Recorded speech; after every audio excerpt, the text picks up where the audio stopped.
You can check out all the episodes of The Table of Truth on our website, www.tableoftruth.com.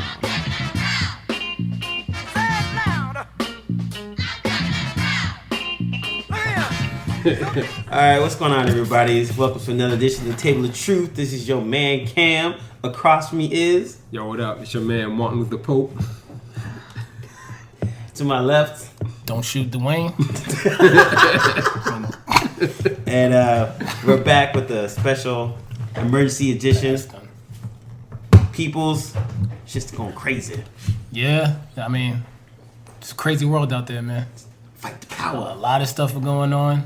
I mean, we should start it off with the main thing that really popped a lot of this stuff off is the shit that's happening in Ferguson.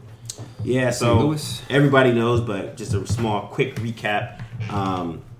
In Ferguson, St. Louis, which is like an hour away from St. Louis. Ferguson, St. Louis. Ferguson, Missouri, yeah. Which is a little bit away from St. Louis. An unarmed black teen was killed by a police officer, unnamed at this point. Well, let's actually tell the way the story is being told. Basically, say that the cops were driving down the street and they approached the two teens, right? Yep. Now, this is where the story divulges. That's how fast it goes, right? Yeah. And to that point, everyone agrees the cops came up to them. Yeah. So now, one version of the story is that the cops were talking to the teens. They got into some type of altercation. The teen slammed the door on the cop, tried to reach for his gun. The gun went off inside the car. The teens ran. And then it was, and at that point, after they tried to shoot him. This is a cop version that you're telling. Version, Okay, yeah. all right. After trying to reach for the gun and trying to kill the cop, they got out the car and proceeded to stop the teens by shooting them because they attempted murder. And then on the other side, the other story is that after they pulled up, there was a conversation between the cops and the two teens. Yeah. The cop slammed the door open so fast that it hit Mike. one of the dudes. Yeah, I think it hit Mike Brown. Yeah, and then the door swung back and hit the cop. Then he came out, and I think the gun went off. And during that time, something like that. Yeah. There is a gun bullet in the actual cop car. So then, as they ran away, one dude hid, and the kid got shot. Mike Brown got shot. So he stopped and turned around. Was like, put his hands I'm up. done. Like, I got no unarmed. Don't shoot. And that's when dude let off again. Like what? Supposedly, I don't know. They said where he shot him at was like 35 feet away from where. 35 feet away. So then that's crazy. It's crazy. He got shot and then got shot again. Yeah, he got shot, I think, in his shoulder or something like that, and that's what made him stop. And he put his hands up, and then after that, he got shot again by the cop. You know what would be amazing if someone has that footage on their phone or something? Yeah, and they're just waiting. Yeah. Just waiting for the cop to come out, build up a story, and be like, hey, guess what? Look what I mysteriously recorded on my phone. Yeah. That'll just blow the roof off of everything. And so now, since that's happened, they've had protests, and actually, not even that. To go back, they had the kid that got shot was on the ground for like hours. Oh, like 5 hours. Yeah, just chilling. And then those are the pictures that came out. Other ones. I think on top of it, he wasn't even covered. They didn't call an ambulance. They didn't cover the body. Because they're covering up their story, man. And just had him sitting out there in the sun cooking. Man. One dude was like, they left him out there because it was sending a message to the community. Damn. Wow. Like, if you fuck with the cops, this is what's going to happen. So now that you got the protests happening, protests turned into quote unquote riots, and then things got violent. Then you had people coming in with SWAT and freaking full on like Navy SEAL Black Ops type shit. So it wasn't no riot, and then the cops came. What I've read, whether or not it's true or not, I don't know. But this is the story I believe: is that after everything happened, after everything happened, They shooting. oh. So Illuminati. after everything happened, They involved. the community started to gather. Yeah. And they started to march towards the precinct, and it was like a couple hundred people. Yeah, that's right. So they marched towards the precinct, and the cops met them on the way there as a group of a couple hundred black people from the community walked towards the cops, hands in the air, saying, "Don't shoot, I'm unarmed. No justice, no peace." And the cops greeted them in riot gear with riot shields, attack dogs, tear gas, and rubber bullets. Jeez. That's crazy. Dude, it's like a military state. So, it is, man. Like, how is that justified? None whatsoever. Like, yes, there was some looting that what happened, but the reports have been saying that the looting that happened at the exact same time as the protest was happening. So it was like an offshoot. It's like a separate type of thing. People. It wasn't like the crowd was going through looting on their way there. It was the crackheads that realized that they should strike. Yeah, when the rest of the hood. Opportunities now. The police are busy. Yeah, exactly. You know, it's like when the criminals know Batman is hanging out at Arkham Asylum. He not stopping me tonight. Nah. I'm stealing some cars. They had that purge window. They thought it was the purge. Yeah, and then like folks talking about how tweets are going out. There's reporters down there. Those reporters they got held up. Al Jazeera America. They got attacked by the cops. Yep, and then 2 other reporters got arrested, and then they're in McDonald's filming. Yeah, they're filming the cops because they were there. And then I actually listened to one of the reporters, and he was like, "We went to McDonald's to like recharge our stuff, and then gather our notes." The cops came in, we took our phones out, we started recording them, and they came over them and started to be like, "Yo, what are you guys doing? Da da da, put your phone away." And then they arrested them. And like, but you could see the tweets of right before they got arrested, and then they're in for 24 hours, and they come out. Wow. And then they tweet again, and so.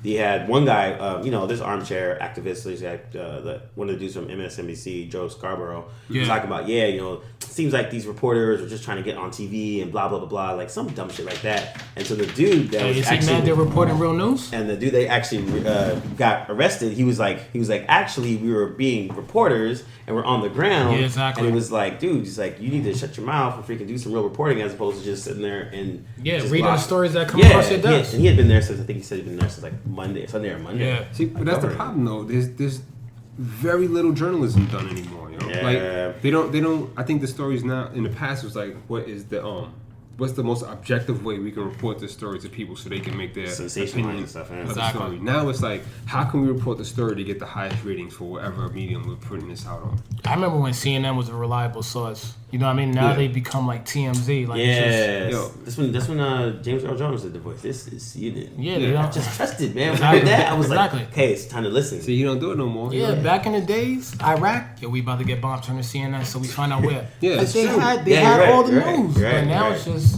CNN, it's a soap opera. It's a joke. Yeah, it is. Yo, how long did they spend looking for that plane, yo? With absolutely no information and still spending like 15 minutes out of the hour. I have no clue why we still don't have any answers on that too. Illuminati. Tell them, Cam. Well, they're talking about media diversity too, and they're saying how like when this all started happening, there's panels discussing it. Yeah. And then Fox News, the panels are discussing this whole thing. It's all white people. CNN, talking about Mike Brown. Yeah, talking about the right. Of course. Yeah.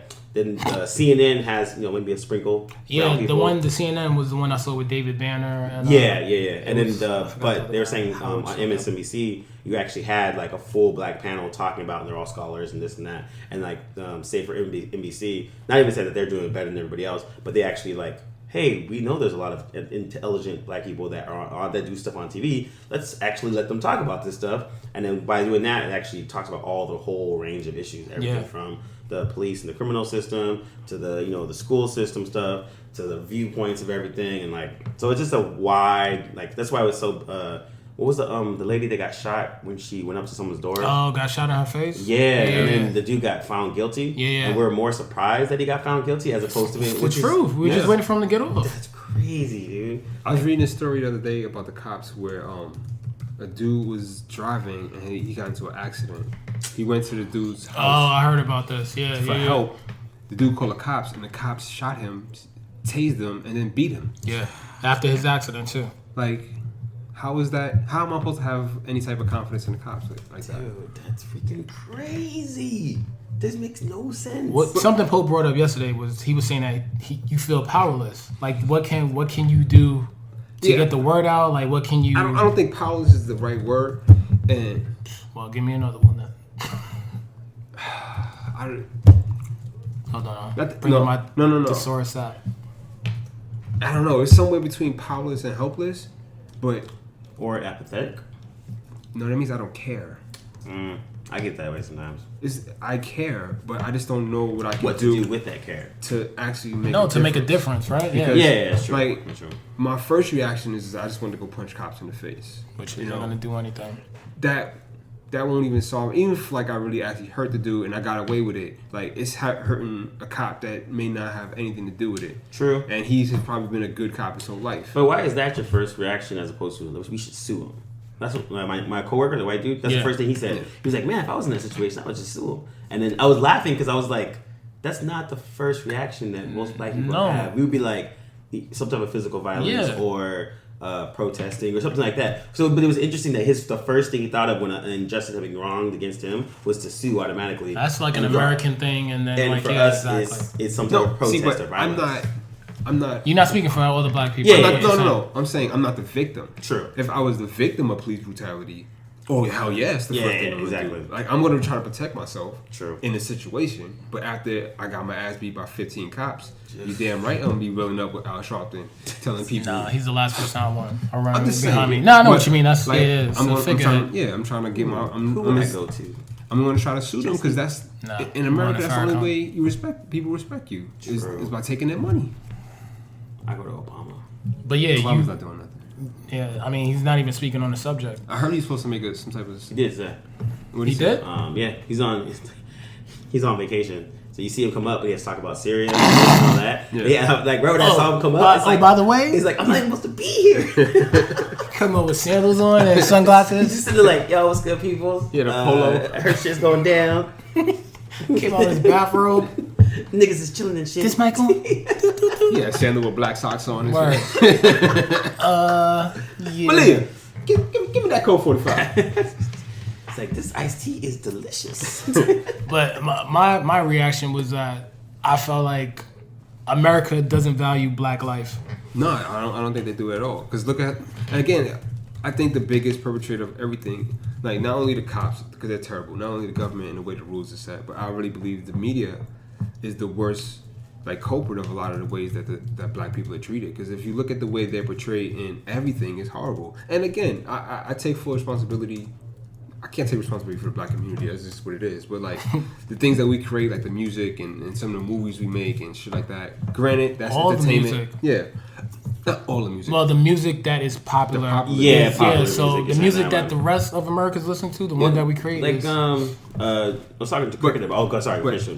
But my thing is just the way the media themselves portray us in everything, in news, especially in the news, because I told you about the article I was reading today on Huffington Post, where they're saying that the media treats white suspects of crimes as horrible as murder and mass robbery murder better than they do victims who've been abused by the police officers. Yeah. Because when a white suspect gets arrested or he kills 4 people in his school, they go, oh, he was a straight A student. How could he have fallen so far? Yeah. And then when a black kid who's probably a better student or the same type of student that he was, they'll find the first picture of him in a hoodie. Went to the same high school with him, went to all the same classes, better grades, and they'd be like, oh, he was a gang member because at one time he smoked weed with a friend. And he put up a peace sign. You'll be throwing up both thumbs, like thumbs up, and like, we don't know what gang thumbs up is, but it's just new wild gang coming up from the West Coast. Well, when they had that hashtag,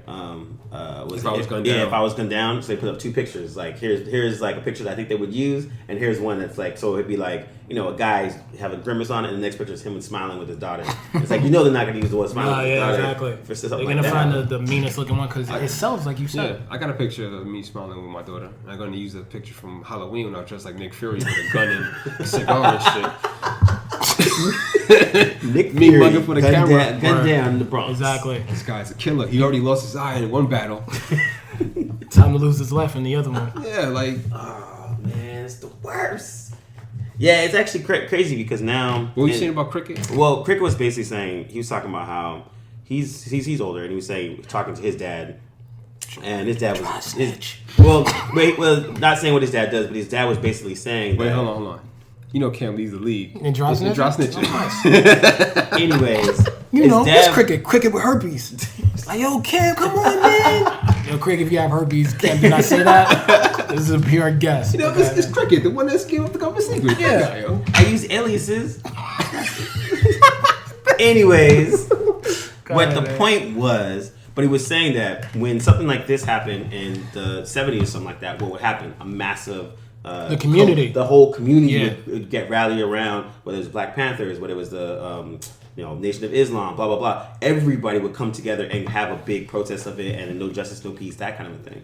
But that doesn't happen anymore, No. and so he was actually pointing to stuff that and we've talked. Other people talked about this too. It's like the advent of drugs and alcohol and all that kind of stuff, which Destroyed the black kind of communities. yeah. So like Yeah. that stuff, and also just dissolved a lot of those organizations. They don't have that kind of power anymore. The government was breaking them up too. And so so he was, but he was put talking crack about into the communities. and he brought that up as well. But he was saying that and also like now here we are, 2014. Same thing with the music and everything else. So it's like people don't really have that that revolutionary type spirit or that kind of stuff. Honestly, I think the music is worse than crack, man. Like in terms of this, because crack was fucking people's lives up. They became criminals. They were stealing. They were disregarding their family. Like they were stealing from their family. Some people were selling their family just to get more crack. Like all type of crazy shit was happening, but they still had some type of community built around it. But with hip hop, and I love hip hop. There's certain aspects of it it keeps building this mentality of me against the world. Like no one else matters. Yeah. Step on anybody to get anything you want. It's all about your hustle. Can I live? That Yeah, kind of I stuff. grew up listening to hip hop, because I won't try to say like But I'm better than it. you talking about today's hip hop? I'm- Because the hip hop that we grew up with, to me, It had different avenues. yeah, and I felt like it was more storytelling. Like at the same time, like I said before in a previous podcast, I really thought Biggie was robbing a train.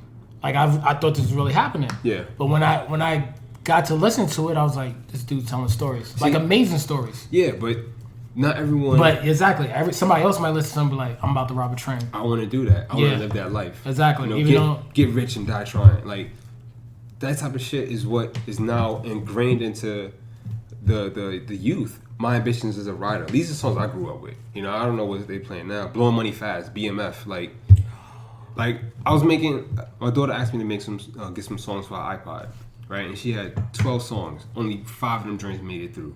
When I started listening to the lyrics, it was just like all of it was fucking drugs, getting high, partying. yeah, and it's just messages that's getting embedded in your brain. And Starships from Nicki Minaj. Yeah. I'm like, everyone complains about that song because they said it was such a pop song. So I'm like, it's a pop song, so it must be just stupid lyrics, blah blah blah. So I'm like, it can't be that bad. And I put it on at first. I let it slide through, right? And then I went back and I heard the Iggy Azalea song, Fancy. I started listening to that and I was like, what, bitch? Drugs? Nope. All right, hold on. So I went back and listened to Starships, and that shit is all about fucking getting high in the club.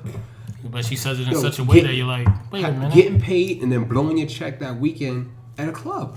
I was like, yo. But that's the mentality that we have. It's crazy. And that's what I'm saying. Like it's been seeped into us so far and so easy to the. So there's like different. But it didn't start. It didn't start with hip hop. Crack is definitely No, a reason. no. Yeah, exactly. But there's a reason why those communities got broken up. I see the correlation. I see how it went through. But I'm saying now, like music Because crack isn't as relevant. So yeah, hip hop plays more of a role. I also think too the people feel, like you said, powerless to a certain respect. But with that mentality, it's like they don't pay attention to the government stuff that happens in politics and all that kind of stuff. Mm-hmm. And it's like when you don't pay attention to it and then stuff happens, then you don't really care, quote unquote. And then when stuff starts to finally affect you, now then you you're want to be like, yeah, what's going on here? exactly. I can't believe this is happening. Exactly. Who passed this bill? That's why the same thing with say with Obama, which is a good example. Like when Obama got elected, it was a black dude get elected, so people paid attention for like 2 seconds. Yeah. But they didn't really actually find out what was going on, because if you actually looked at it, once he got elected, if you looked at the state legislature, that flipped. Yeah. It was like mad. All the state governors were starting to be more Republicans, conservative. yeah. The actual state politicians were more conservative. What were you telling me about Alabama earlier? So the thing about Alabama was, Alabama from 1980 to 2010, I think it was, they basically did a ton of civil rights legislation that helped, like, because dude, we all know like the South is like really fucked up. Like I think out of the 10 poorest states, like 8 of them were in the South or some crazy thing like that. But anyways, so in this article was a long essay, was focusing on one of the legislators, and he had done a lot for the community, like passing bills and helping for nonprofits and schools and this and that. And then in 2008, when Obama got elected, the next 2 years, the Republican Party of Alabama hashed out a plan to redistrict everything and to basically associate Democrats with black. And then, if you were white, it kind of separated it out. Crazy. So then they said it, and it was like, oh man! Basically, what happened was by 2010 they got the governorship, the lieutenant governorship, and like the House and the Senate. So they have now 100% control of everything in the state. And in 4 years, they undid almost 30 years of civil rights movement. So they shut down abortion clinics. They shut down schools. They cut money for public funding, public schools, and they put the money into private schools. They cut like nonprofit stuff. They did like redistricting for voting. They took away voting rights. Like there's a bunch of this stuff that they did is now in the Supreme Court to see if it's unconstitutional. To undo it. Yeah, exactly. And 3 of them actually got talked about being unconstitutional. And so within those 4 years, just because of a black guy getting elected, they used that as a kind of we don't like the other. And so now they've expanded. So it's crazy. Like they're talking about all the stuff in Alabama, and like the more you read it, it's like same thing. Like, half of it you're mad, half of it you're like, what do I do? And then you're kind of like, oh man, Robin Williams died. Yeah, you just get distracted. And you totally get distracted at the end. And you don't even think about it. And I was reading this article about that today, about how the media easily distracts you from what the true story is. Like the main story of this is that an unarmed black man died. An unarmed black man was shot by the police. But yet they'll try to bring up his past to try to distract you from the main story. They try to have celebrities come out and talk about stuff that's distracted from the main story. They try to do all these other things that have nothing to do with what's really going on. Yeah, exactly. Yeah, it's the whole Roman thing, the bread and circuses. Yes. Like when something's going on, like, no, let's just keep them distracted. Give them more bread, feed them, and do something, throw in some entertainment so they don't pay attention. It's like Bill Burr was talking about every time there's a big election or something crazy, some type of legislation goes by, McDonald's come out with a new sandwich. Same thing Chappelle said when Michael Jackson was alive. Yeah. We about to go to war. Yo, Michael Jackson molested somebody. Yeah. The whole attention shifts to something else. So people aren't paying attention. Yeah, especially, I mean, like I said, there's all this Israel and Gaza stuff as well. And even when that was happening, there was starting to be more scandalous stuff that was trying to pull the attention away from it. And so, but yeah, it's like someone posted on Facebook about Robin Williams, and they're like talking about, man, he's like, dude, fuck Robin Williams, he killed himself. Yeah. And let's shift the focus. Yeah, and he was like, and the guy, that was the person's grievance. He was just like, I liked Robin Williams, he was a cool guy, but he made me laugh. Yeah, he made me laugh, but he killed himself. I'm gonna move on, and shift it back to what needs to be happening. Unarmed black man was shot by the police. Yeah. And he's like, let's not lose focus here, people. Yeah. And so it's a closed case with Robin Williams. Like, we found the culprit himself. Yeah, exactly. And he hung himself with a belt, and he had depression. They say he cut his wrist before. Yeah, supposedly he had Parkinson's disease, like some other things like that. So there's and then that goes to another thing of like mental health and all sorts of stuff. Depression is that like which is big in the black community. Yeah, exactly. And so then now shifting back focus to unarmed black man gets killed. Now mix it with Eric Gardner. There was another guy in LA that got shot as well. Who was unarmed. And like so many people. I feel like it's happening like every couple of weeks now. The last 4 days, and unintentionally, I just ran into so many videos of cops just abusing their power, I was telling Duane yesterday, these guys were getting arrested. I don't know what part of the country it was in or anything like that. This is, TOT, no facts. So you mean hope, no facts? Hopefacts.com. So you get that. A bunch of dudes were getting arrested in front of his house. This is like in the suburbs somewhere, right?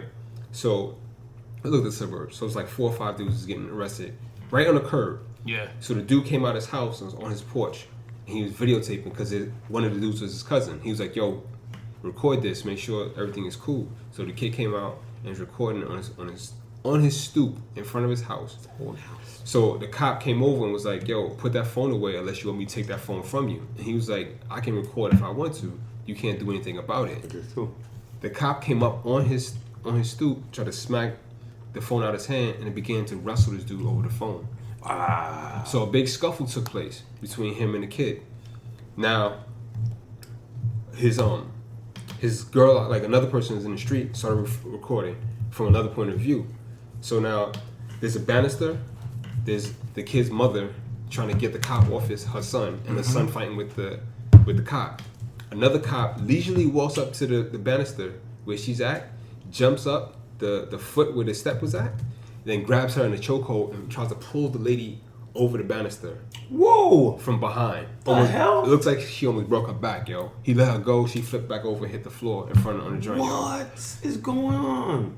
The family got arrested For assaulting a police officer? They all got charges from misdemeanors, Jeez. resisting arrest, obstruction of justice, Jeez. and now they fighting that in court. Damn. I mean, all this. And there's video of it. Exactly. Yeah. It's like you gotta have video, 3 other pieces of witnesses. It's plus. the Right. Chappelle R. Kelly video. Oh, yeah, yo. exactly. Holding up ID. Grandma's got to be there. Yeah, that's my R. Kelly. Yeah, exactly. That's my Robert. Yeah.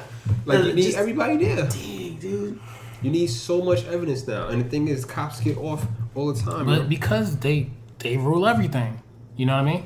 That's why I just want to punch him in the face. But you can't. You know Straight dragon punch, what the yo. difference you can. where we have to come in and make a difference? It starts in our communities. True. Like if Poses. I'm not volunteering time, I'm not helping kids, I'm not doing anything, which I should be. But how how does talking to our kids change what cops are doing?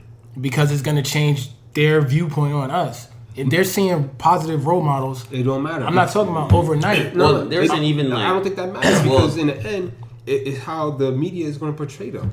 It's not how the media. It's Well, we're it's- we're coming together He's as talking people. about the actual police. Well, because the other thing we're saying was in Ferguson, there's like, or in the county or whatever, there's like 55 cops. Out of those cops, 52 are white. Then the area that they're serving Is like probably black. 68% Yeah, mostly black, yeah. So again, they're talking about, and they talk about even New York was talking about that too. It's like even the minority, quote unquote, minority cops, they're not minorities anymore. They're blue. They're all blue. So they're all on the same team. Biggest gang in America. Yeah, so they're all on the same team, and if they see a black person, more than likely they're thinking this person's gonna be doing some dangerous type Exactly. shit. The as antennas opposed- go up. And so a lot of times that's why they were talking about how there's even worse crime from the black police officers because they automatically assume it already just because they say if they grew up in the hood and they're like, well, I've been in the hood, I'm in the hood now, more than likely it's just about to go down, so they're already ready to do something that could potentially make have somebody be killed or something like that. But that's just the other thing is that why, and I think a lot of it also stems from the fact that the police are starting to become more militarized. Like They already are. Yeah. You seen what happened in Boston with the marathon? That was a Yeah. little taste of what they were going to start to do. They were allowed to go into people's houses with full riot gear on. There was tanks on the street. Oh, the for police the and the bomb. army was going through.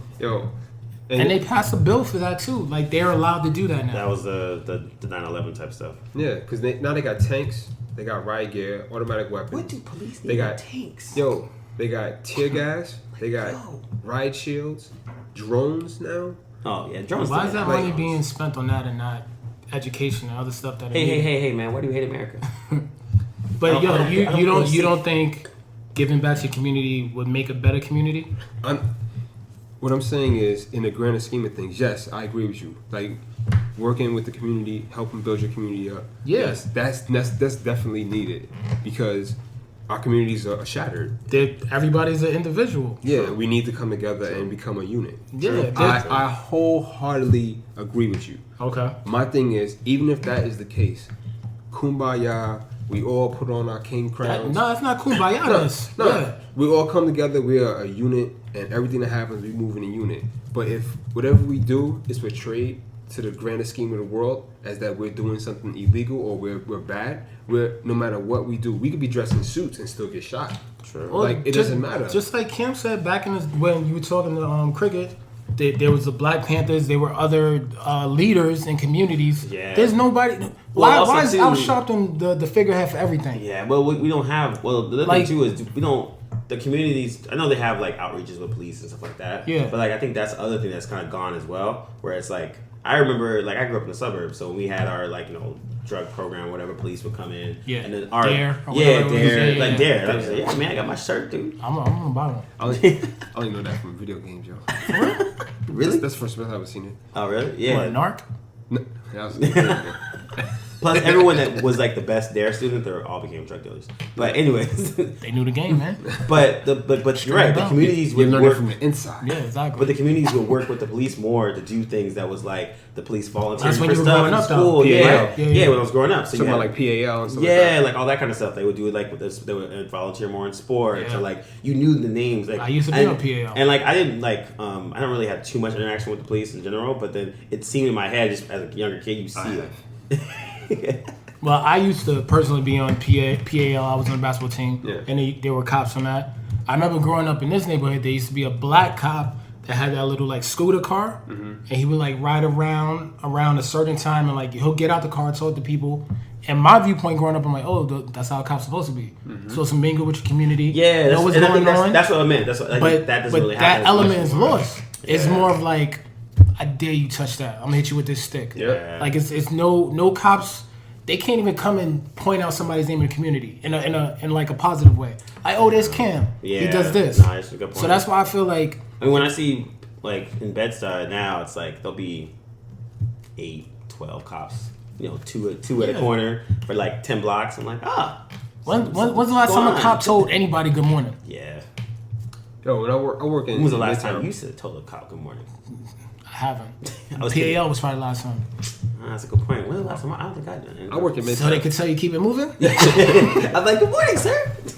I work in Midtown, so the only cops I see are cops in full riot gear with With a dog? AR-15s on it. Sheriff? Like this. Like, I'm not saying good morning to them. They may take that as a threat. They might. What's up, Pope? What do you mean good morning? The way you said it made me feel like you got some cocaine on you. What? There's a knee in my back, yo. But yeah, my viewpoint is that sprinkle some crack on I it. saw another video of this kid getting smacked up by the cops in Times Square, yo. It's happening. It's not gonna stop. What's gonna make them stop it? Nothing. That's why I say I just don't know what to do. This Help your community. Make sure those kids aren't in those situations. Well, you know they're talking about in Times Square? Huh? No. Well, I don't The know. epicenter of the No, city? I know he got choked out, but I don't know what the story is. That's why, you know what I mean? Like I don't know I saw the story. what the who. I saw the story. What was the story that you saw? I Saw the cop's arm around his neck. No, I don't know what he could have hopped the train. We don't know the full story, Pope. No, yo, Well, you know what? That's actually the other. Like there was a. What you gonna say? Because he was black? that's a good reason, yo.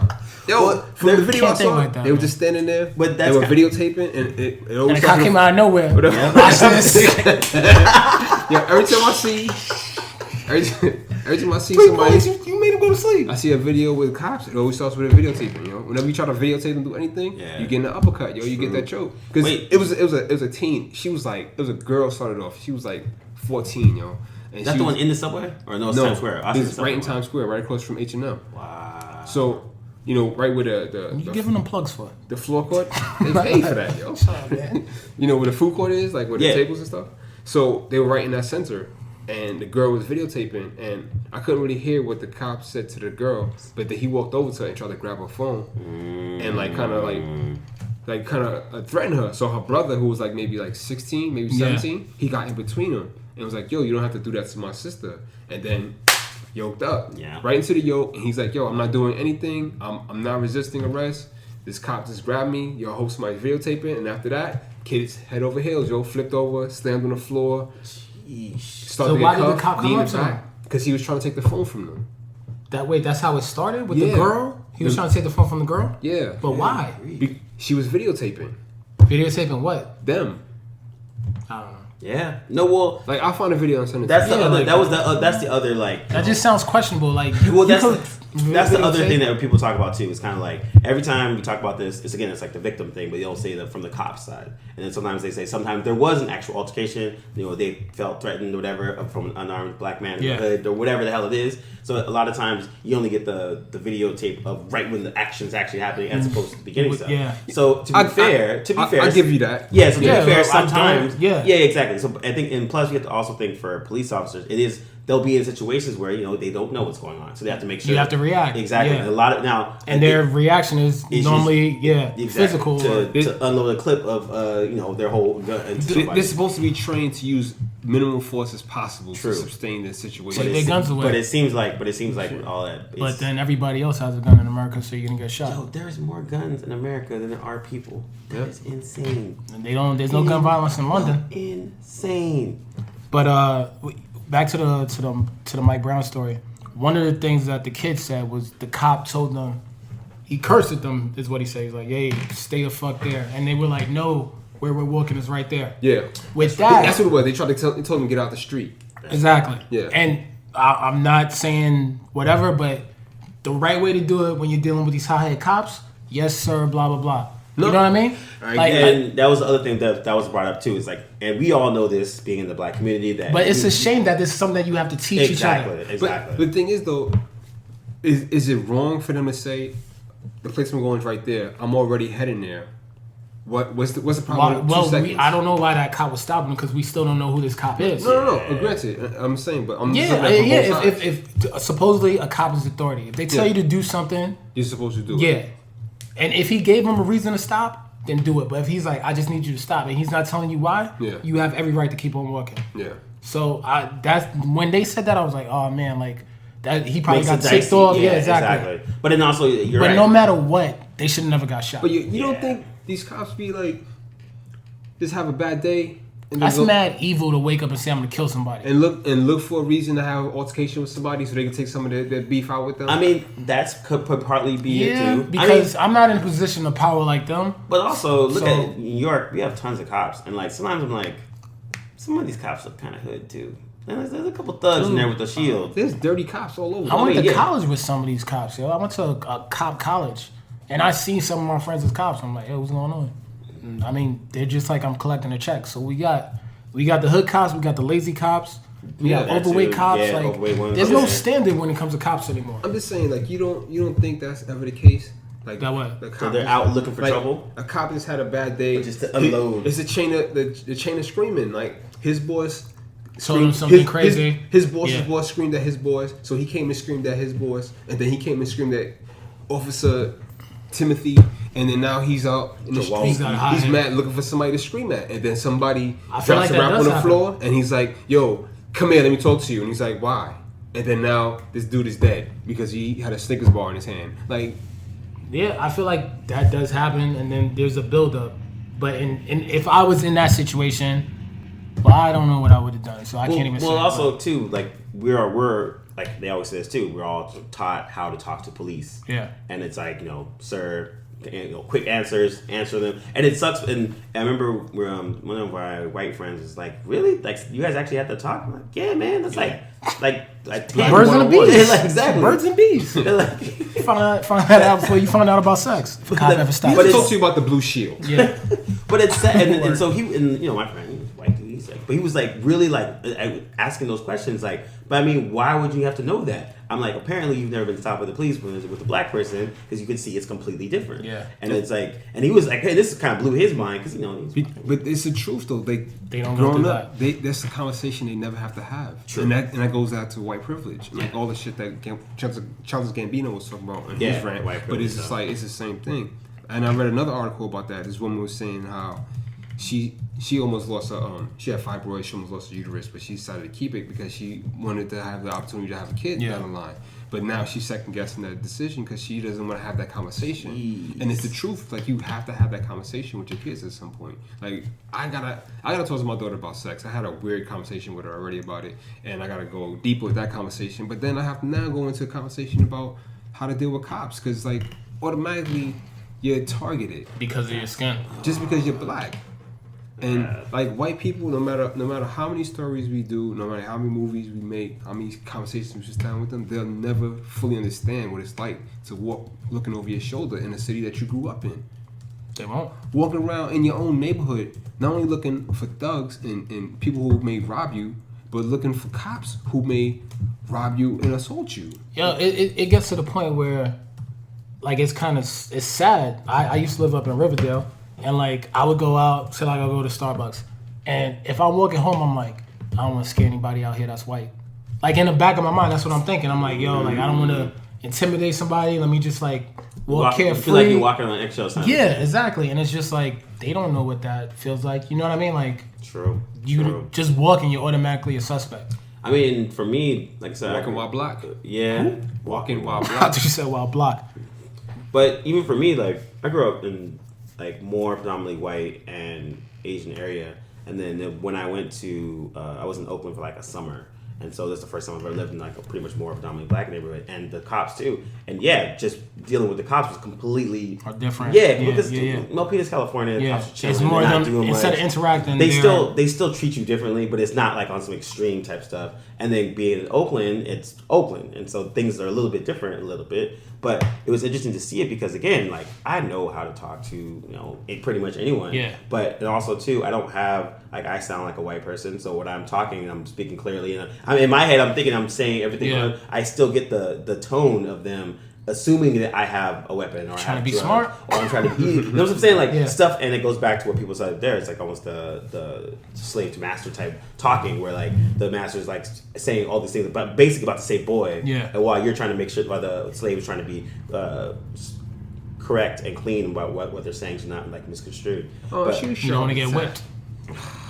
Oh, she was sharp as a tack. Type of lawyer, somebody important or something. Yeah. Motisa. But and that's why it sucks because now you're right. It's 2014, 21st century. Little black kids are getting grown up, and that's what we do. What's the first thing we talk to them about? Police. Yeah, and another thing, it goes back to rap. Like, who's in the forefront of the black communities nowadays?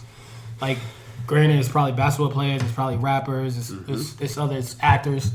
They're not stepping up saying anything. They're not on TV because you don't want to mess up your endorsement deal. Only the Miami Heat did anything during Trayvon, and that was just the hood, You're right. the You're hoodie right. picture. You're right. I remember that. Everybody was doing that. Yeah, But I mean, like in terms of a full. But no, I'm talking about like yeah. they didn't start the hoodie thing. If they did, Yeah. I'd be like, oh, this is powerful. Yeah. And what they did was still powerful. But Yeah. I'm talking about who's doing that nowadays. But if you go back to like the 60s and 70s or even before that, you see them in the front of the dude, protest Harry marches. Belafonte, Bill Cosby, Muhammad Ali's, like these are black people who with a kids lot were, to lose, and and who kids were respected- looking up to them, Yeah. and then like I want to be this guy, and then on top of that, they're showing like this is how you stand up for your community, this is how you stand up for your race. We don't get that nowadays. Yeah, that's what Jay-Z saying it's a blessing to be. What was the My exact presence quote? is a blessing. Yeah, my presence is a blessing. Well, and that's because, like you were talking about before, That's the me. But you're talking about it's the who? The me. me generation. We're talking about the individual as opposed to community. But those he's born in 67 or whatever, 69. He's not from the me generation. He's a hustler. But he has that mentality. He helped build this mentality that we have now. And that's what Harry Belafonte was kind of getting at. He was like, we got to a certain level of stardom, and we knew people were looking at us, and then we felt it was our obligation to make Do sure that something. people do something with that power. Where now the people that have that popularity now don't feel that obligation. They're kind of like, well, I'm just gonna do me, and I'm gonna do whatever I feel like I want to do. I don't really care. And then you have the opposite, like say like a David Banner who does actively do stuff in the community. He's always doing something. He's always doing stuff. When's your last hit? But he's nowhere near the level Exactly. to actually Exactly. make his message carry some weight. And if that's why it would be interesting if Jay-Z did David Banner level of charity, which wouldn't be that. I mean, David Banner does a lot of stuff. Yeah. But like for Jay-Z to take out A small percentage of that. 20% of his something. time to do certain things, and he does have his foundations and stuff like But that. Like no everyone one does, sees that. But no one exactly. that goes back to the media. It's like, But but a lot of rappers do a lot of good things, but you never hear about that stuff. Like, That's true, too. They do. There is community. son, I hear when they buy a liquor store. Yeah. Exactly. You Or only they hear about the do- dumb shit that they do. You don't they hear got about the new car chains, crashes, or you hear about them clips and chains, partying. You hear about clips and what chains. girl they're dating, or just got pregnant. They hear about the stuff that doesn't matter. But when they do things that do matter, no one hears They that try stuff. to get pressed for it. Like 50 does stuff, Ludacris does stuff. Like all these dudes that we grew up with that help destroy our communities with the terrible music. Like they still do so stuff like, with oh some, shit, we should try to help this they out do now. stuff with their time and their money, but the stuff gets no coverage because it's not important. It's not going to sell. It's not going to sell ads. It's not going to bring in ratings. It's not going to give you hits to your website because who wants to hear about good stuff? We want to hear them falling. America only cares about heroes who fall. They don't want to hear about people on the up. They only care about black heroes who fall. Like when the white quote unquote hero falls, they want the redemption second and third chance. Yeah, like they were talking about that with they're talking about MTV and Britney Spears. How MTV was basically how Britney Spears got popular. And they were the ones that pretty much played all her music all the time, blah, blah, blah. Mm-hmm. And then when she fell the fuck off, they were right there to film the whole thing going down. And then when she, quote unquote, came back, who was there to help her out? MTV back again. Because it's for ratings. Exactly. Like you guys are saying. But yeah, you're right. There's a lot of it. It is interesting. I mean, those things that they're doing, the charities, I mean, that's cool. But I feel like most of those are like tax write-offs. Like, what are they? I'm not seeing anything. Yeah. Like, you could easily promote your new vodka in the video, but you ain't promoting Children's Aid Society. True. You sliding an iPhone across the screen. Like they have a role in this too. Yeah. I agree. Or they were talking same with Oprah, how she said she built schools in like Africa or something like that. Yeah. And then someone was like, we can't get schools in like Detroit or in the Bronx or something to that effect. And so I agree. And then, plus she made that school in South Africa. It's not like she went to like Ghana or something like that, yo. Yeah, Mozambique. Yeah, like where there's a bigger population of black people. But that's whatever. So basically we think that the hip hop generation, or not necessarily the hip hop generation. I'm talking about this generation. Yeah, this generation in general. We really don't have a quote unquote group of people we can look to as civic leaders that are popular as well as doing civic stuff. Because a lot of people doing civic stuff. But even I think growing up back in those days, you had those leaders, but at the same time, you knew that you had to do your part. Nowadays, we're looking to be like, who's gonna lead us? Yeah. Who's gonna be the one? As opposed to being your own leader. Exactly. That's why I brought up the community thing. As stuff. Individuals, we should come together and help out our communities. Yeah. But if you're waiting around for like, yo, when are you gonna cut the Al Sharpton? What he got to say about this? Like that, they weren't doing that back in the days. They were picking stuff out. I was thinking when you said that, I was thinking about Dave Chappelle. Oh, he said about 9/11. Ja Rule. Hold on, everybody. 9/11 is happening. Well, we got Ja Rule on the phone. You want to see what Ja Rule? Yeah, I really want to know what Ja Rule has to say about this. I don't care what Rule got to say about 9/11. Like, it's true. It's just certain people we don't care about, and it's the people that we feel really need to step up. Who has like the media in the world in their hands? They don't. But it goes back to what you're saying. How media, what you call it? Portrays us. Yeah, exactly. Yeah. But because we don't own the media. Nope. You know what I mean? Like Diddy has Revolt Television. He just started, and they're not going to do. But he doesn't even own that. I'm pretty sure you got the advertisements. Let him say, "I want to make an hour of this." Yo, you know what?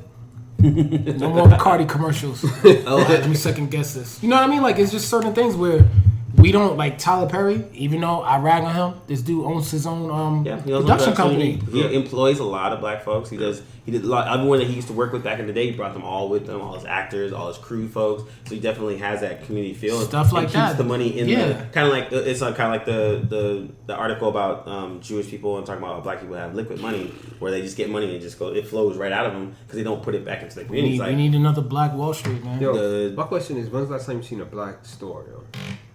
Like a black grocery store? Like a black grocery store, a black restaurant. Yeah, Best Side, but not like grocery store or something like that. Harlem, there's a few. There's not many. Every time I see a store, because like especially in the hood, like grocery stores, when I think of like money flowing through the community. That's what you think of. Like a black owner, black owner. Like the barbershop is the only one that I can think about in this neighborhood. But all the stores are owned by Middle Easterns.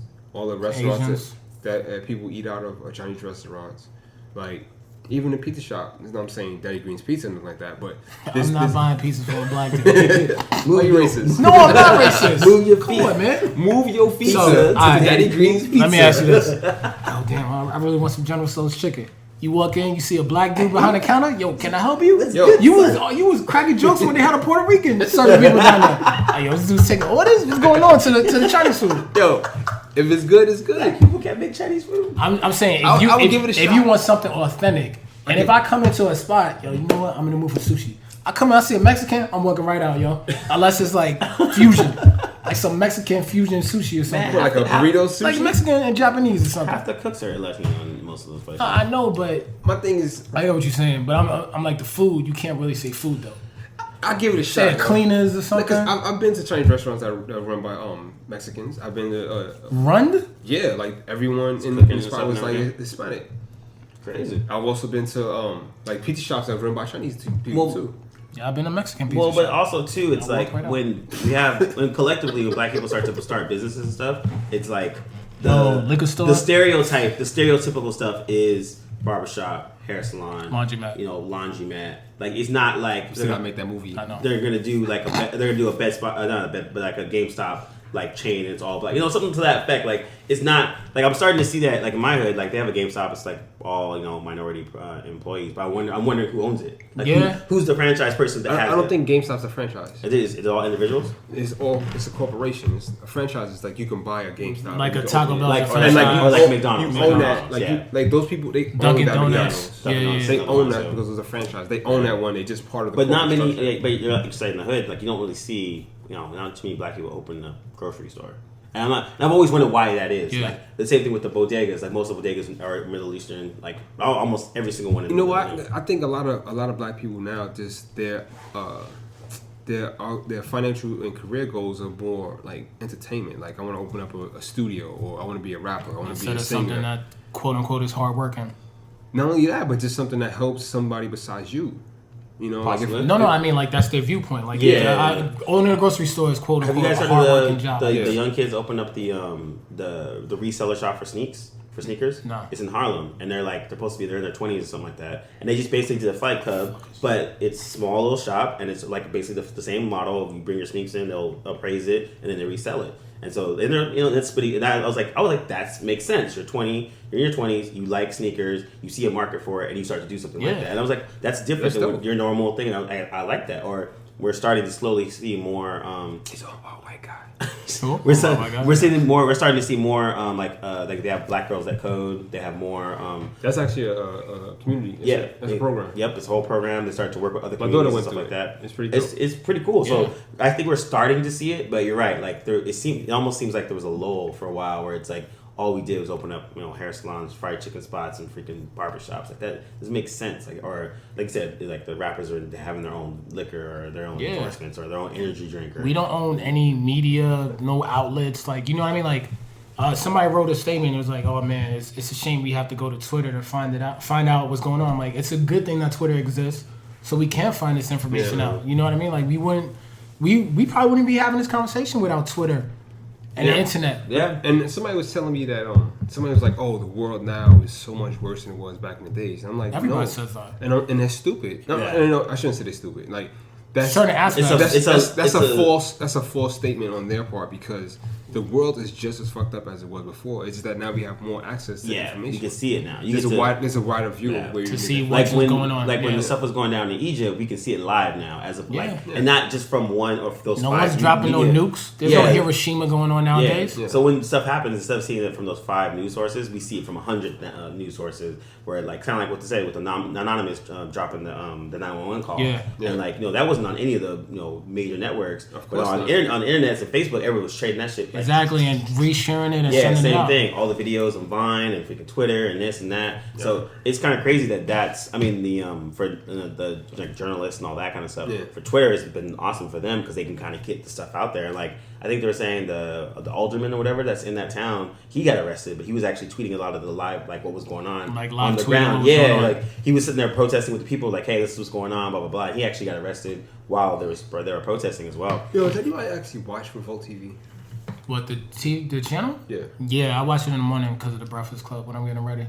What is it? Is it just like music stuff? Yeah, it's a bunch of music videos, and it's not typical music videos. He plays pretty much, not everything, but it's mostly hip hop and alternative. But I don't watch it really too much at nighttime. I just watch it So basically, it's just like a music channel. Yeah. They have a little TRL thing at a certain time. They do they'll show a rapper freestyling. They'll show an artist talking about their struggle or why they're into music. And live the performances and stuff like that too. Yeah, they do that. So then it is what it's supposed to be. It's like a music entertainment thing. Yeah. All right.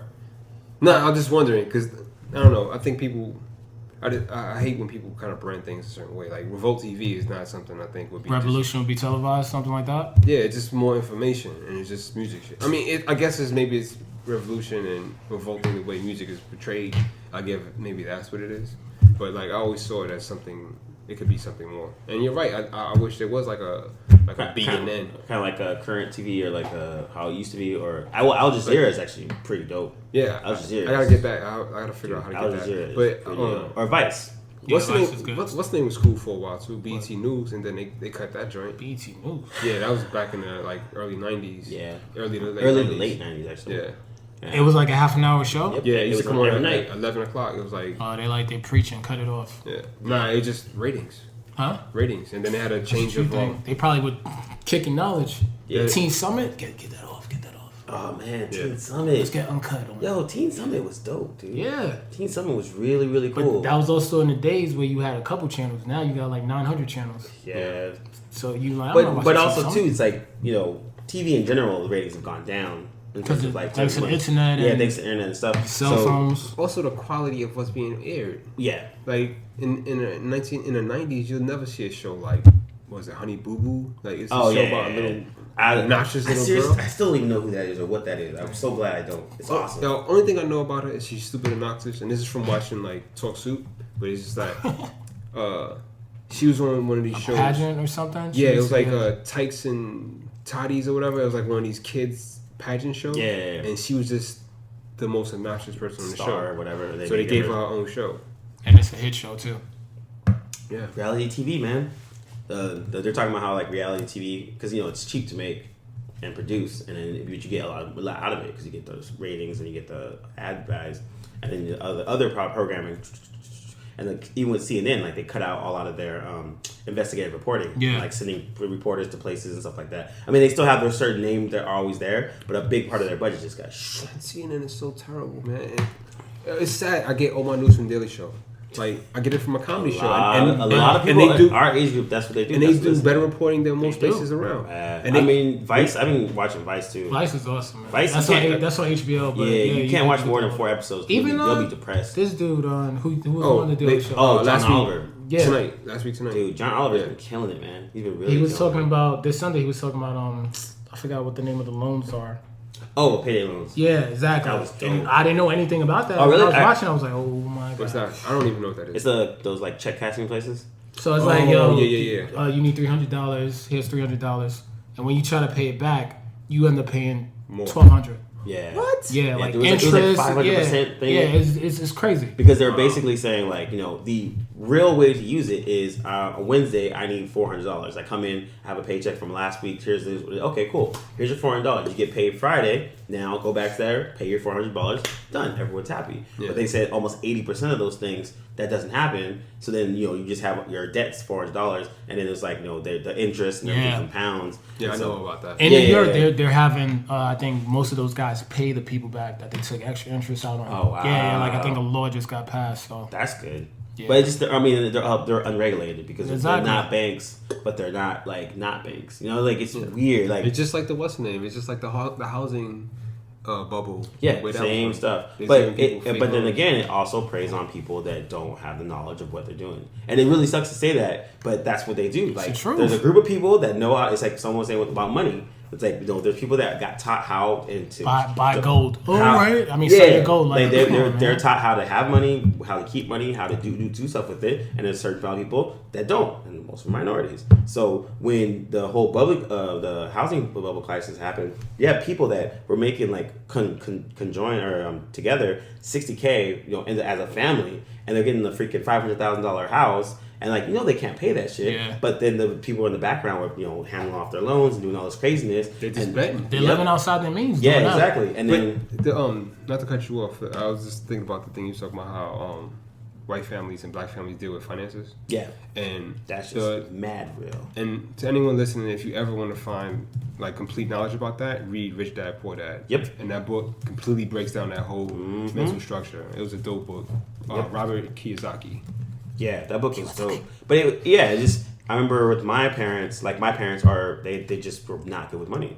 And I didn't really understand that until I got to a certain age. And I got my first job, and I started to see things that would happen. And then, luckily I have other family members and other people that I know, and they kind of taught me about how to, do my balance checkbook or have a budget. You saw the wrong way to do things. Exactly. And so now that I'm older, I see it even more now. And then I think about it, and then like my brothers and us, we actually kind of like, okay, our parents aren't that great with money. Let's make sure we don't fall into the same traps. And we try to make sure that we didn't. But then the same thing with some of our friends, like, there's massive debt, or they don't really budget well. And then you have people, and then like again, in the hood, you don't have like finances classes to let everybody help them know. But that's a good thing, because you normally see people, even when it's not even money, when it comes to like anything, like, I was abused, so I'm abusive, like stuff like that. Like, why wouldn't you want to change? Yeah. If you know this is not the quote unquote proper way to do stuff. Yeah.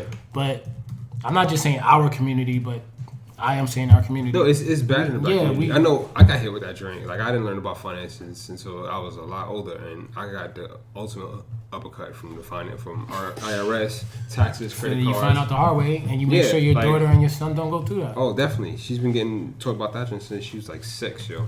Yeah. But I learned, I made my mistakes, and I'm building my dream back up out of it, yo. Yeah. And that's the only thing you can do. You didn't make sure stay and wallow in it. You like, I did for a little while. I ain't gonna front for a little while. I was on my straight Jay-Z. Come and get me. Come and get me. Straight. But if you had some people giving back to the community, you would know this was the wrong way to handle your finances, yo. I'm telling you, man, we all come together and start doing that. Our communities will be a lot better. We'll start building stuff. Eventually, 8 generations from now, when we're long and gone, we will own a spaceship in space and a satellite to have our own channel. Yo, it has to start somewhere. I agree. It does have to start somewhere, yo. And even though what I'm saying might sound small and insignificant, it does. It has to build, man. We have to build something. You gotta start somewhere. Is that's basically what you're saying? That's all I'm saying. You doing last words already? No, I didn't say what. My last words for Ant. You've been kicked out. No, but that's true. It is knowledge. Knowledge is power, and I think that's why like the Alabama essay I was reading about, I'm talking about politics and stuff, and like it was insane because you have these politicians that know how the system works, and therefore they use it to do things they want to do, and then you have other people that don't understand the system, but they want to protest against it, yell about it, do sit-ins, which is completely fine. But you can do all that crap. If you don't know how to effectively change the legislation or understand how it works, you're wasting your time. And I think, and I know someone else. How would they learn? And that's the other part. Like, that's part of the learning process. That's the part of the coming together and being a community and learning process. But my friend was saying this because they were talking about protesting and stuff like that, and I was like, I mean. Protesting is awesome. It's cool that you do that, but like it's kind of like with what's the Occupy Wall Street. That was like the thing that I thought was the most interesting. All these people came through, sat down and chilled, but not one thing really got done besides changing the conversation. No, the thing is though, Occupy Wall Street had no actual goal. True. Like they just came in and was like, let's figure this out while we're here. Yeah, exactly. No finish line. Most protests that happen. And most protests that come out of our business plan. Not at all. They didn't have a business plan. Most protests that come out of our community is usually have a goal. Like, True. We're trying to change something. And as we're going, if you didn't know what it was, by the time you got there, you'll know what the goal is, and everyone's on the same page while you're in that group. Yeah. What happens after disperse? That's something different. Exactly. But when we get there and we're chanting and we're pissed, like everyone knows why we're there. And what we're trying to do. And the thing, I guess mine is the follow up. And there was no face. Like, I feel like when you bring all these people together, yo, Cam, get up there. This is our message. You speak to them. Can you dig it? If you got like 12 of us, like, what Cam is really trying to say. You know what I mean? Like, yeah. Can you dig it? Let's all shake our hands and show our support. But also too, when white people get mad about the injustice of Obama, what do they do? White people do this. They all come together and they put their money where their mouth is. Tea Party. Yep, they put their money where their mouth is, and they put thousands and thousands of dollars to elect the people that can do the shit that they can, to do that. Where us, we're like, hey, yay, we're protesting. All right, well, man. See. Housewives of Atlanta is on. Yeah, exactly. Love and hip hop. Love and hip hop, son. Time to go. And that's the great thing and the horrible thing about America is that everything is based around money. Mm-hmm. So the more money you have, the more power you have. Yep. And the fact of the matter is, the black community has a lot of power. We have a lot of money in the black community. But the fact is, Well, not. Oh, okay. No, I'm not talking- going back into it. That's Yeah, I no, get what I'm you're saying. talking Yeah, about- we I'm got talking money, as a whole. spending The money. purchasing power. yeah, Yeah, yeah, our, you're purchasing, right. our purchasing power is Yeah. unmatched. Yeah. In this country. But the fact is, We don't do that with it. We don't put that money towards anything. Mm-hmm. We try to get some new sneakers or buy a new PlayStation. Or don't look at my TV. You mean don't look at your PlayStation? But everything, Yeah. but everything you said is, we said new sneakers, which is from a company that does over here. PlayStation is from Japan, or we get our nails. Nobody's buying no Starberries, B. Strawberries. Oh, I forgot about that. Stephon Marbury. He had those sneakers. I forgot about They're doing that. China though. But they were like $20 for the hood. I remember he said he Yeah. did that. That was his whole thing. Yeah. A couple people had them. Or they're getting their hair done. people. They're getting their hair done with fake hair from India or whatever and all that. People take loans out to get weaves. Yo, see, what is wrong with our people? I'm happy there is a natural hair movement still going strong. That is true. I That's didn't, true. yeah. I didn't know that until I watched that Good Hair movie by Chris Rock. Dude, What, the that's weave crazy. shit? No, Oh, people taking take the out loans? money. Oh. take out Oh, like loans put the for weaves on layaway and stuff. They're so expensive. The other thing I didn't know about, $1,500. It's crazy. the other thing I didn't know about was the distribution. We did we focused on who actually owns all the products, and the distribution was mostly Korean-based companies and that kind of stuff. Yo, Carol's daughter collapsed, yo. Really? Yeah, they filed for bankruptcy I think earlier this year. What the That hell's that? sucks. Carol's daughter was a black-owned company that made hair care products Yeah, that and like sucks, skin dude. products and stuff. Like Jay-Z was involved. Like they like Jay-Z, Beyonce, I think Will Smith, Oprah. Like they all invested in it. And Trent collapsed. B. Oh, that sucks, dude. It was like a high-end type joint. You know? Black people can't have nothing. But this, I don't. It was. I don't. It just makes you Frustration upset, right there. Powerless. yo. Yo, it's just. Can you dig That's how they have us now, man. They cut the heads off, and that's it. We're just bodies running around, man. Yo, how many There's black no unison. companies do you even know? Black You asked the wrong owned? dude, yo. Yo, Black yeah, owned no. companies? See, this is us talking about the thing, What? yo. We don't like black women. No, I'm joking. You They cut more that black out. women than you. I don't think so. Wait, Anyway. so how many black owned, just in general? I mean, just A this, black-owned this in company? general. Like, when's the last time you bought from a black company, yo? How would you know? Like, when's the last time African you? Pride, hair care. Yeah, but I don't even know if who that's knows owned. that's- yeah, exactly. You know what? I'm gonna go look it up. See Yeah. who actually owns, who's the parent company. You'll just write African Pride. They're gonna buy it. Yeah, true. Just Like- put somebody with a And Jerry come on they it. got the colors on it, and they got little squiggly Or lines. black and green? How many black companies do you know? None. I'll be honest with you. I don't know any. This TOT no facts. Like Dre's Beats was the closest thing to a black company. he only on third of it. You don't own that. Nah, Jimmy he owned Iovine. 50%. No, him and Jimmy Iovine. Oh, was it them were two? I thought it was partners. another third. Nah. Well, doesn't Jimmy Iovine own more than that? I thought so. I thought he they- did. I think they're partners. 50-50? I don't know what the percentage is because I know they have Okay. investors and stuff, but I know when what's the name? Well, he doesn't own it then. this is- Anyway, you When look they at it. sold it to Apple, I know Dre got $1 billion out of that joint, out of a $3 billion deal. So maybe Actually, he owns a third. 959 million. Yeah, I don't think he got. Someone was hitting on that about that, but yeah. And No, then- you're right. and Yeah. That was the thing. Rap, hip hop's first billionaire. Yeah, What you gonna do with Did it? you read that? There was an article that's talking about how there was I don't no. think Yeah, there's an article talking about how there'll never be, or the guy was like, I doubt there'll be a hip hop billionaire, and Oh. he kind of broke it down. But he was really talking about just basically a black billionaire, and talks about just a type. There's mad black billionaires. Not that many of them. There's a There's, couple. Mad. There's a couple. I was like, there's how many billionaires are there in like the world? Like 1,200 or something like that. And I think the minority ones are like, just turn my phone off. 10 or something like that. I don't remember. Oh, No facts, dude. TOT. But he was basically we saying keep in that. the old school, man. Like But- in the 80s, no one had facts. But You what he gotta was go to a big book and read it. But what he was saying basically was Bring it like, back encyclopedias. It's the Yeah. the mentality of the black businesses that aren't putting it in It's there. not black facts. Black facts. Jack Bauer with facts. But he was basically talking about it. It was like in hip hop, like if the music, like we put our stuff out for free, we put a mixtape. Yeah. Back in the day, it was all about intellectual property and owning your masters and all that kind of stuff. That was how it used to be before, and now it's not really into it. There are 1,645 billionaires in the world. Oh, interesting. How many people are in the world? There's like 8 billion people. It's an enormous amount. 7 billion people. 8.1, 7.5, something like that. Yeah, we are no facts. But even that, like, yeah, we are. But we, yeah. Damn. But even if I was a black billionaire, like if you're say it was Bill Gates was black, Yeah.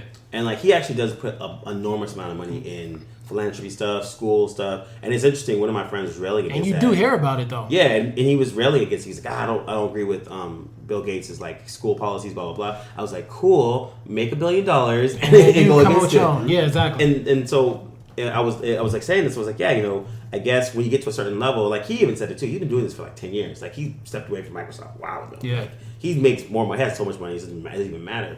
But you don't. You're right. You don't see that. Like the actual rich to versus wealth is like such a different thing. And we were talking about. How many black? So I guarantee it's less than 10. I went to. Oh wait, I'm thinking about America. This is from Forbes.com. Oh. It says the Black Billionaires 2014. Of the 1,645 people who made it to the 2014 Forbes list of world's billionaire, 9 of them are black. I was right, less than 10. Up from 7 a year ago. Yay! But how many are from America? Or Zero, like 3, right? Maybe. I don't know. I think Is Oprah a millionaire? Yeah, Billionaire? you're right. I think Oprah's probably. I would say 2 for American. Yeah, probably 2. Because most of them are like from oil and like all that kind of stuff. Yeah, and Prince Hakeem. Well, he's probably King Hakeem now. He Wait, said King Hakeem. What? Zayed? What? you said Prince Hakeem Yeah. from Zamunda? Yeah. I was really upset. See? That's how they get you, man. I thought Zamunda was really in Africa, man. It's tight when I was like, yo, hold on, let me look this up. Zamunda. Like, Zamunda. Oprah is only worth 2.9 billion. Only. Woo. I'm happy you could say only.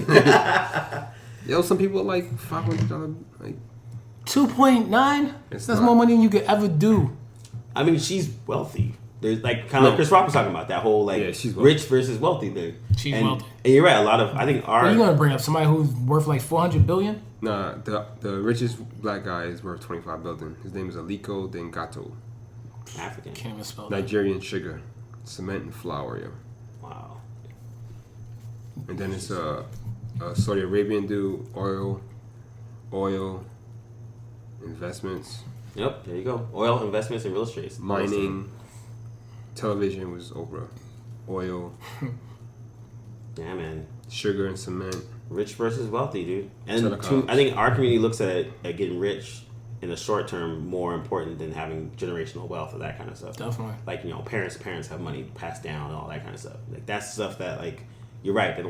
Our community doesn't even think of that anymore. Like it's been broken down so much that there's not that many generational wealthy black families like a Kennedy's or like Exactly. something to There's that no effect. such thing. Like, Yeah, yeah. exactly. And I think that's why everyone always latches on to, oh, you know, Jay-Z and Beyonce or Will and Jada or something like that too. Oh yeah. You know, I get what you're saying. Something we- to hold on to. Yeah. Exactly. Like we never had that, or we don't really have it. So that's what they kind of latch on to. Yeah, it's Rich versus wealth. Yeah. Oh, I gotta see you guys that article. It's depressing, but it's good. Did we get off topic? You did. yeah. I was gonna bring it back to Final words. but yeah, I guess that. That's how you bring it back.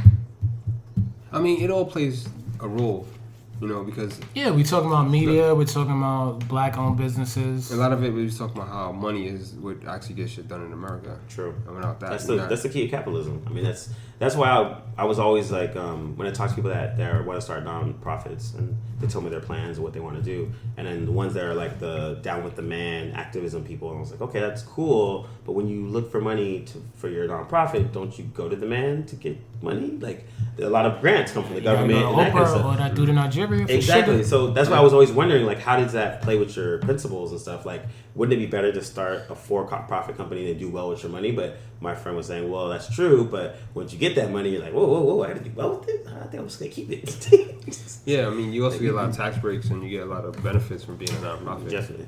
If anything, we should start our own church. We would live for free. We have fat tax breaks. We just living off of other black people, which is a shame, man. Yeah. Black Church Inc. I gotta watch. Cliff watched that. He was saying it was crazy. I gotta watch who that. that hipster?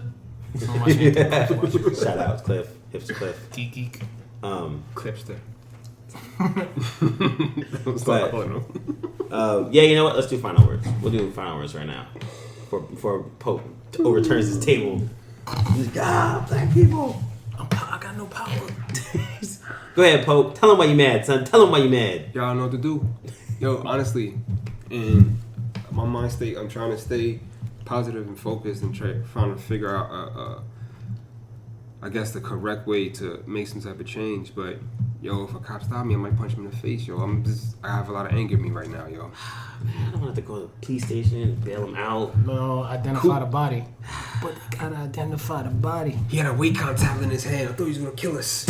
It's like it frustrates me that that's the type of mentality that we have to live with. It frustrates me that I have to teach my daughter and my son how to survive in a city, in a country that is supposed to be their home. You know?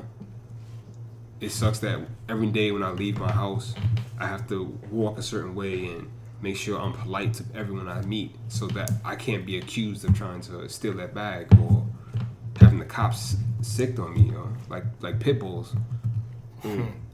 And it hurts. It makes me want to leave this country, you know, and that when I get older, that's my plan. I don't want to be in this country because this country doesn't treat anybody but white people.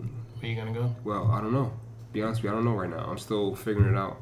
But if you really think about it, they treat black people like shit. They treat women like shit. They treat the elderly like shit. The only people who get treated with respect and authority is white males.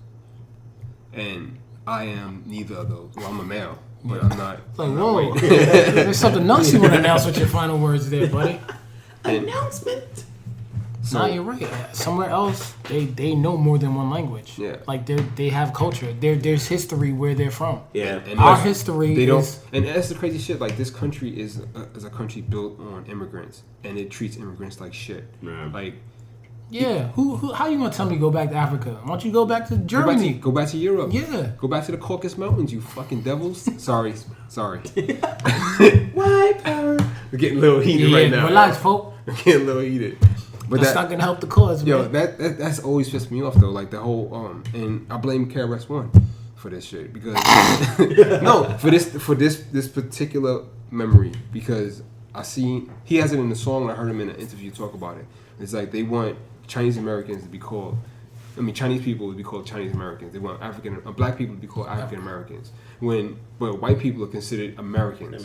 And that's bullshit because they're not from this country. They're not. They're from Europe. Why aren't they European Americans? Why aren't they Caucasian Americans? Yeah. Like, that shit is fucking bullshit. It's true. It makes them one, and then everybody else. It's something else. Exactly. And that's not the case. Yeah. Like, what makes them better than me? They were the original immigrants. And that's what pisses me off. Well, it makes me if anything, call Native Americans Americans. They are Americans. Yeah. Exactly. I mean, it's even weirder when you hear about how they used to treat, say, Irish. They used to treat the Irish how they treat the minorities now. There's a point in history where the American country has treated every race like shit. Yep. They did it to the Irish. They did it to the blacks. They did it to the Latinos. They did it to the Chinese. Yep. They did it to the fucking Japanese. Japanese. Yeah. They put them in internment camps in America. This on American was less soil. than 60 years ago, though. That's like, how- on American soil. That's how one of my friends, his grandparents, they met in an internment camp. I found this out watching Daily Show. George Takei, he spent his whole childhood in an internment camp, yo. That's crazy. Mr. Miyagi was in one too. Yep. That's crazy. Yeah. Like, these are American citizens, but that shit is okay, and that's why like it pisses me off to be in this country. I'm always going to be American. This is where I was born. I was raised, but yo. But do you feel? Do I feel American? No, like I've never. I consider myself West Indian before I consider myself American. Yeah. Like I know my history there. I One know my moment in pride. my life I've ever felt like an American. What, 9/11? No, day Barack Obama became president. That was the only day ever. Because I can see somebody who was at the pinnacle of this country that looked and resembled me. I'm more of a New Yorker than I'm more of an American. I agree. So there's no state pride. I mean, no country pride. Yeah. There's no national pride. There's nothing. You know, no one feels like, oh, I'm proud to be American. What are you proud of? What are you proud of? You have no culture. You have no history. No history. You've raped and pillaged every race on this planet.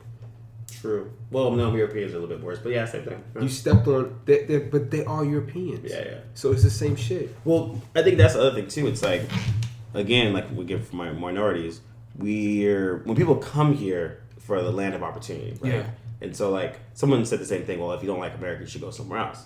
right? That's what people say, but we still have an influx of immigrants that always come here because they feel that this is the land of opportunity. It's the only place that I could be broke and homeless today. Next year I'm a millionaire. Yeah, something like that. it's true.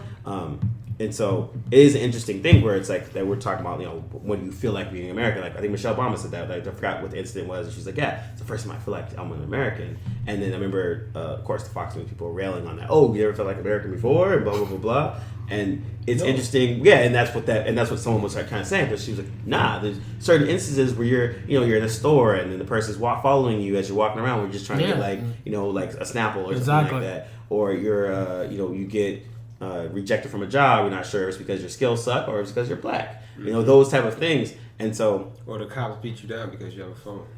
Or what did he have? Skittles and a Snapple or something like that. Yeah, Trayvon. Yeah. Amadou Diallo got shot for a wallet. Yes, that was it.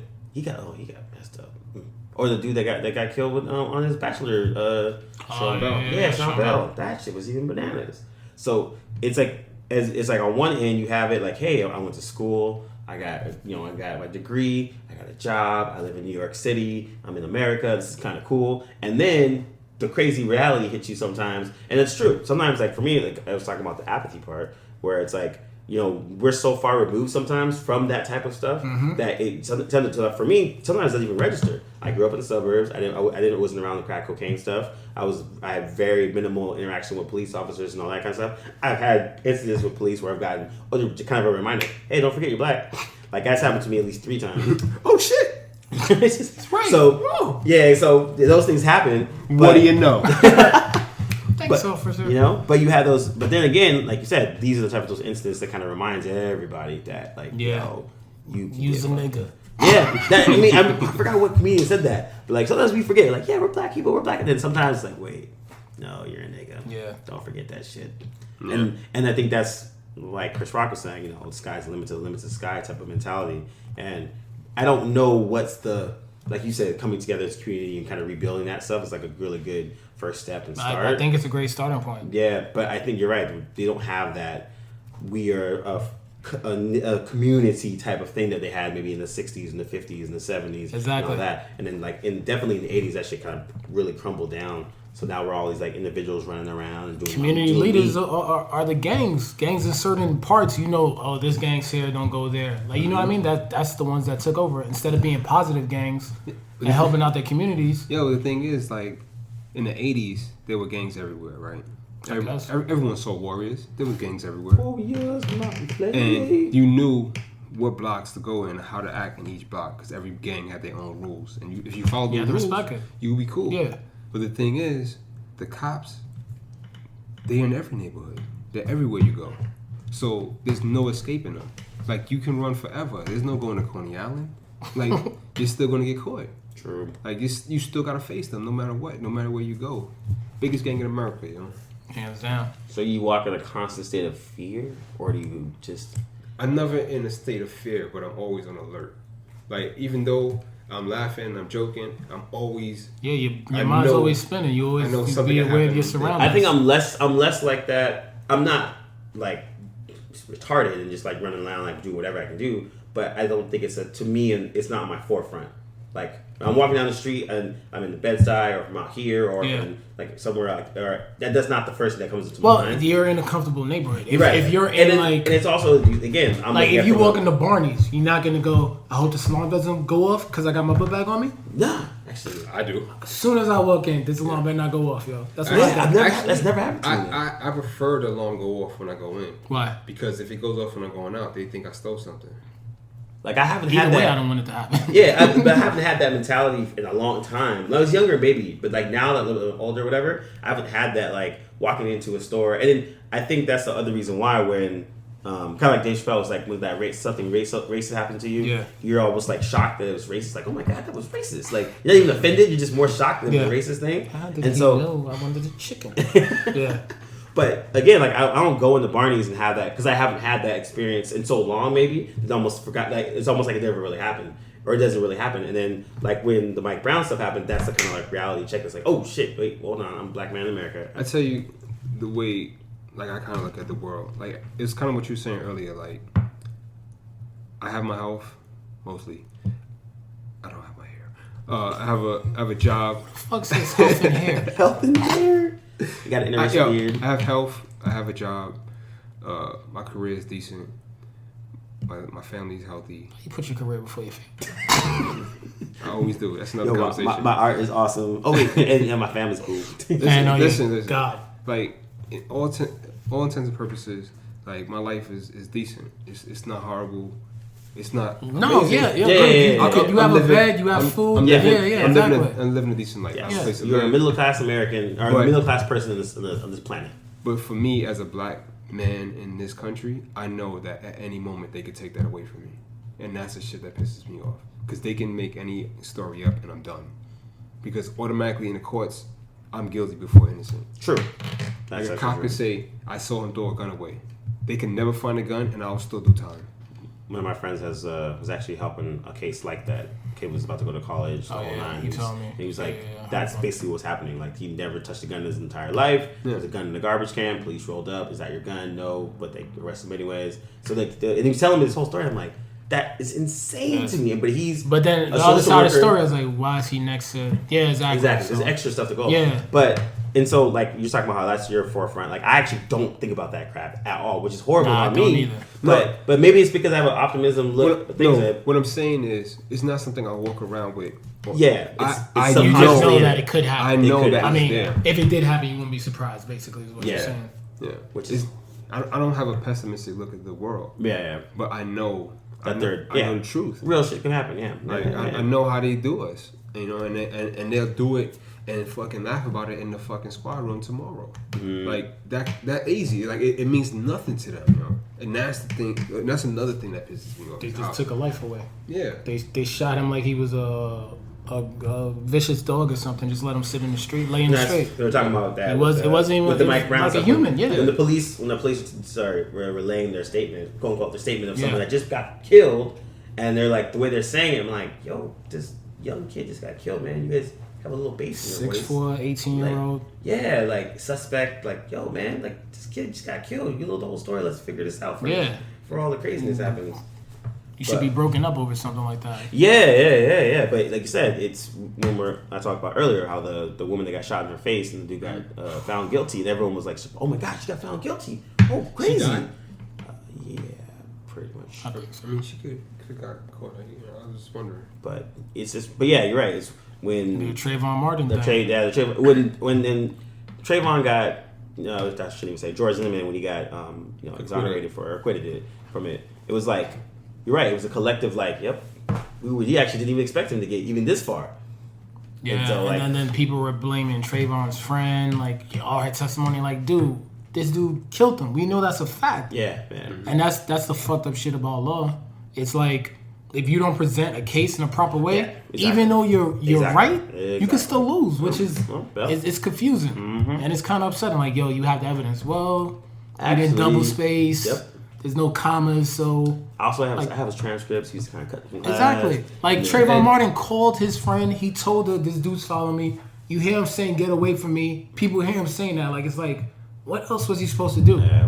And I was actually debating with a friend like that. I was like, outside of the black thing and everything else, I was like... He got stereotyped. I was like, kid, no gun. Grown man with gun. Yeah. Young kid dead. Those are your facts. And a cop tells you, leave him alone. Back off. Yeah. Like, I don't understand why you're not riding in jail. Yeah. It makes no sense. None whatsoever. Because if... Second-degree manslaughter. If it was the other way around, he'd have been arrested and in the jail the moment after he did it, yo. Yeah. Oh, of course. No. My fault. He wouldn't even have made it out that compound alive. He probably would have got shot. He'd have been standing over the body. He'd have been like, yo, I caught this guy sneaking around. Bong, bong, bong, bong. And that would have been the whole story. Ugh. There would have been no story about the neighborhood watch. All the evidence would have came out with the cops saying that over the phone about getting away from him, stop following him, let the cops handle it. All that stuff would have came out. He'd been portrayed as a cold-blooded killer.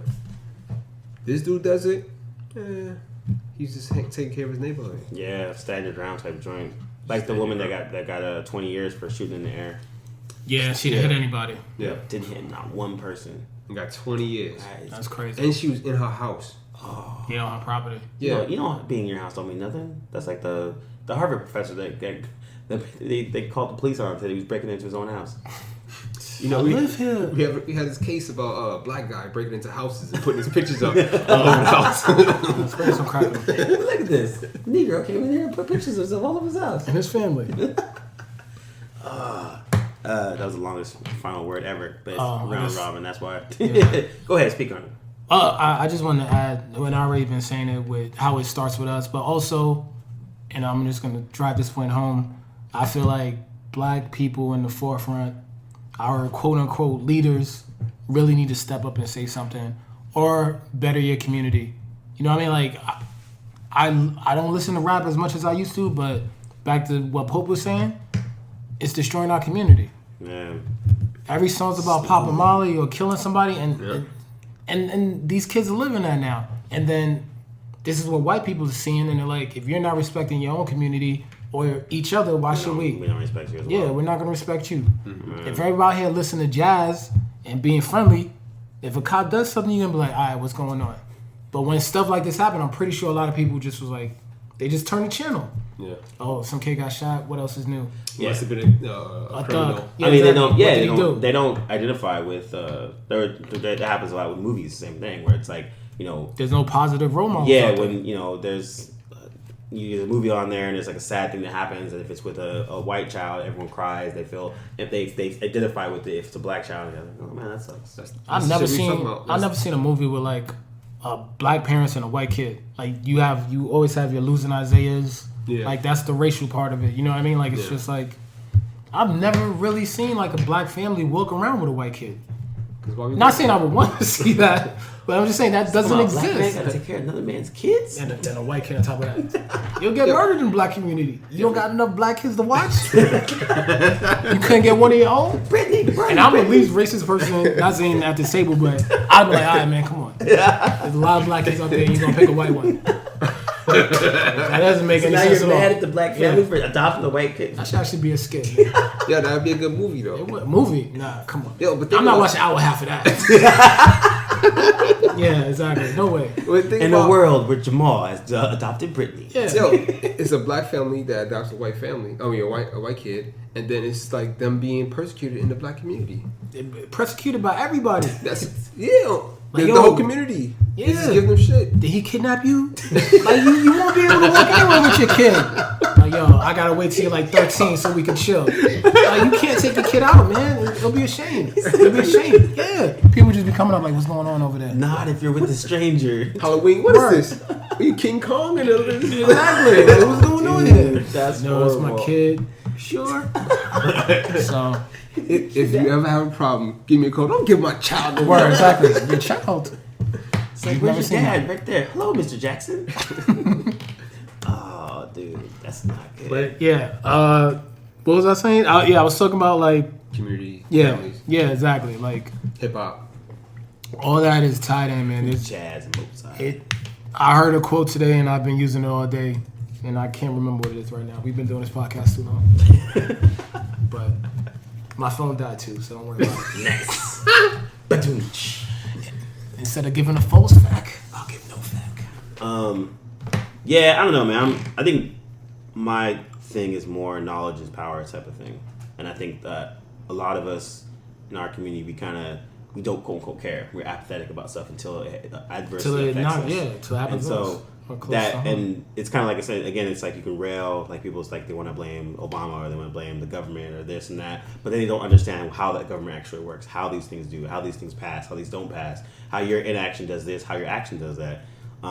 And so they'll want to they see the problem and then they have someone to blame and then they're done. Yeah. And so kind of like with the Twitter activism and like there was a really good post with Charles Gambino we talked about earlier, but he was kind of saying like Twitter activism is fucking stupid because you're not doing much. Like you're just sitting at a desk typing. Exactly. Or I have a picture with myself and I understand what they're doing and I like the solidarity of it, but I think it's almost like there's it's you're just fake follow through. Yeah. I don't think it's even that like.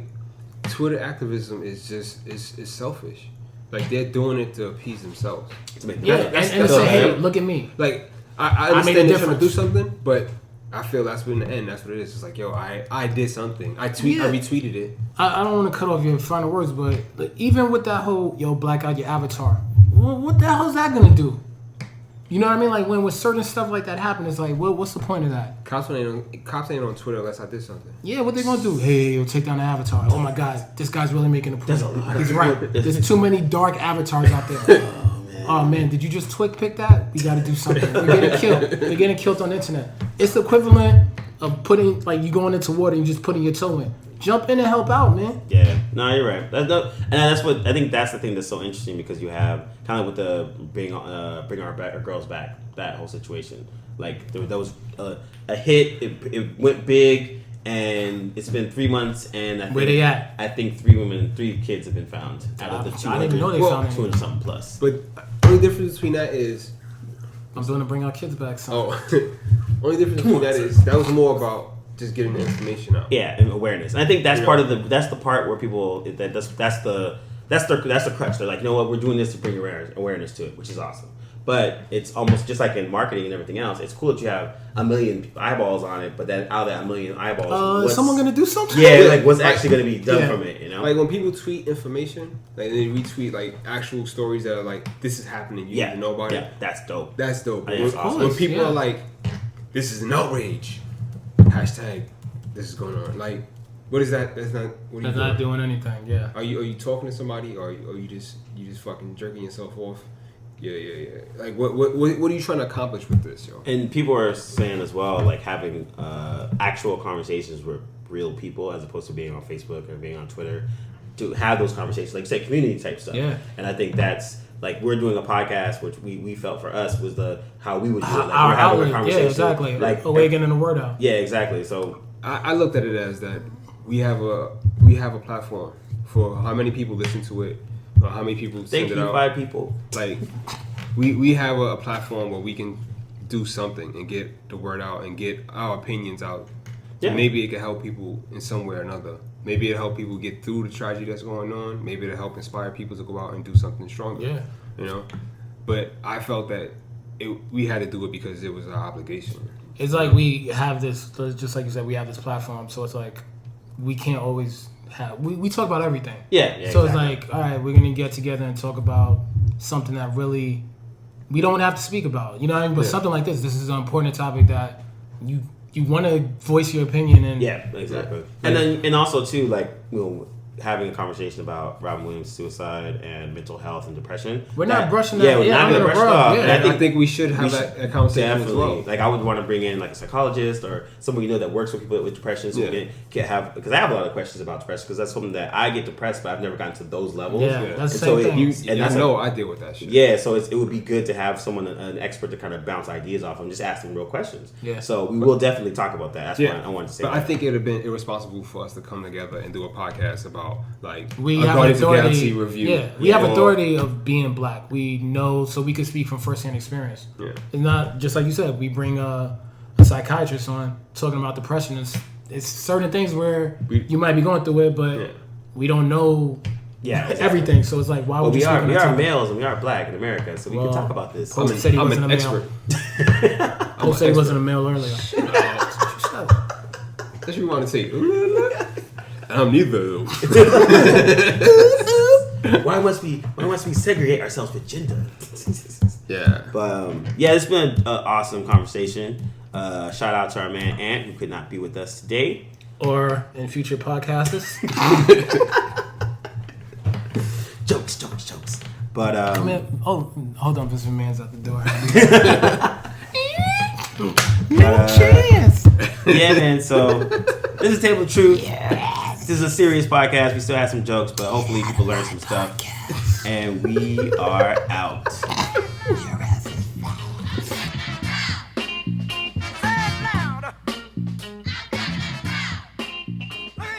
You can listen and download to all of our episodes of The Table of Truth on iTunes. Just search The Table of Truth Podcast.